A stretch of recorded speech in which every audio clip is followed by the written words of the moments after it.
اینجا رحمانوف از چی سخت‌تر شد؟ دید که یک تیم فوتبال در اطراف خودش تا 100,000 مخلص داره، اینا میتونن یه روز درد سر من بشون. و یک چیز دیگر، روشن کلوب با تیم وحدت برادر شدن، یادت هست؟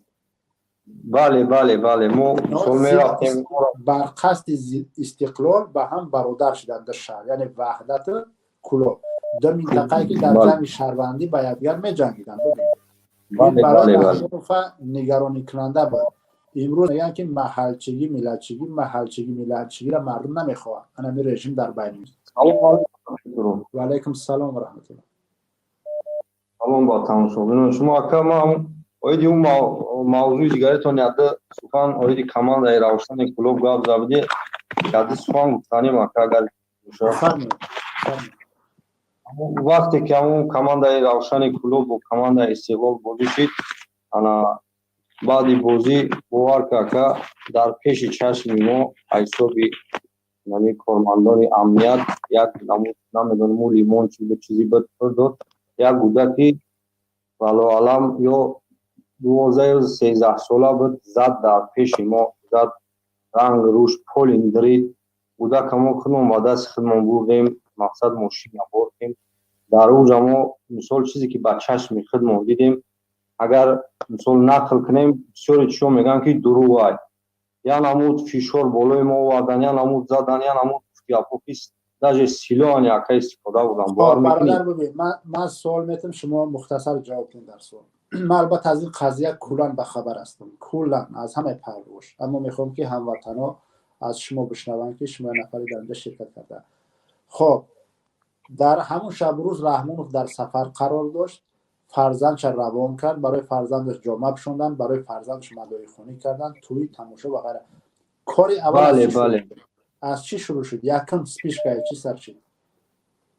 یکم سبب جنگ ما ای چی سر شد که وقتی время بازی تمام شد، انا سودیا اورак عارف نامش بود، انا وقتی که بازی تمام شد سودیا چرا نکشید.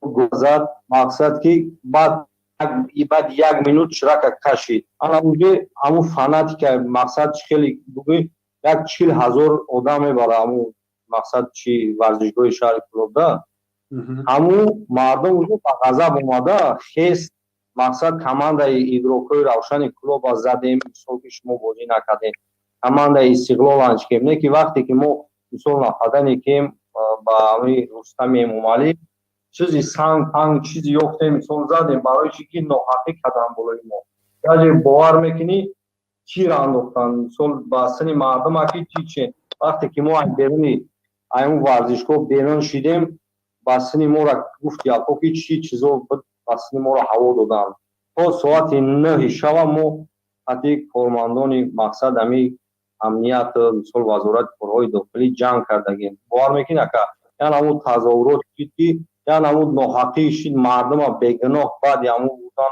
محکم کردن اشتراک کردن یک 3 ماه فقط درون عدالای کلوب مقصد 3 آدم بود برای چی شما فرزندی پرزیدنت مقصد خیلی کردین نو باور کنی فن کلوب روشن قرار داشت یا که نه؟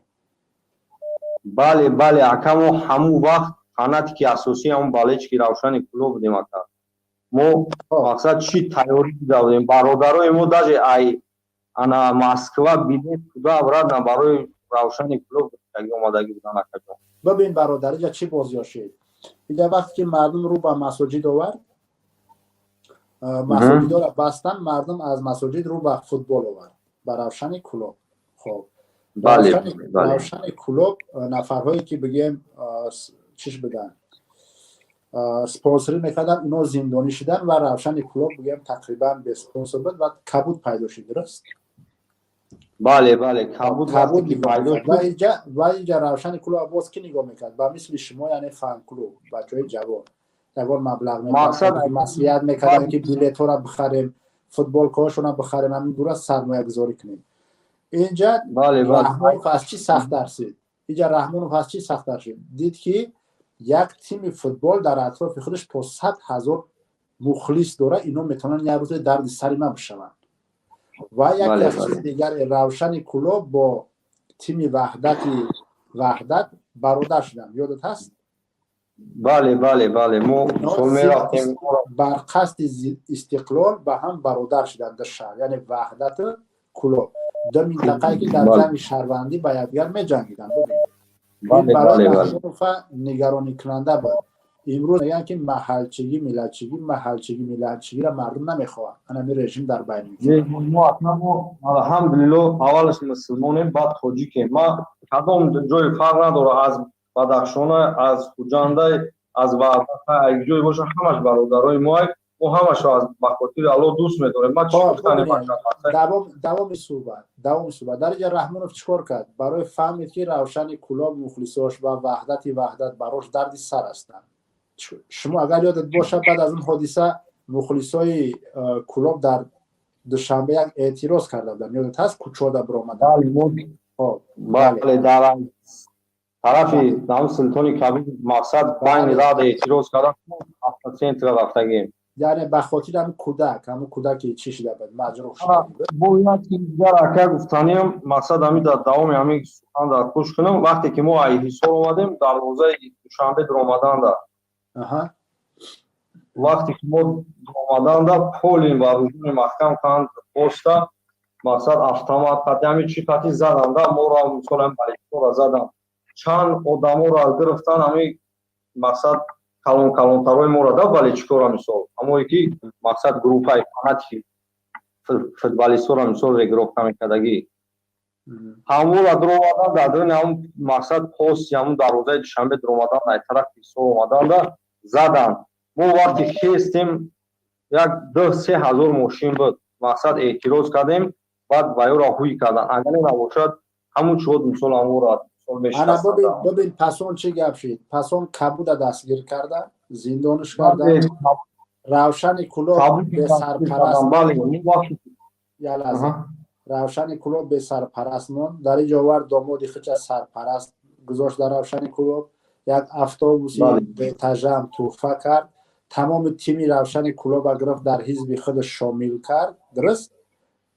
بله وقتی که انتخابات گذران دیگر چیزها گذران گرفت بازیگرای بهترین روشن هر چه تقسیم کرده کلوب پرتوف در کوچه.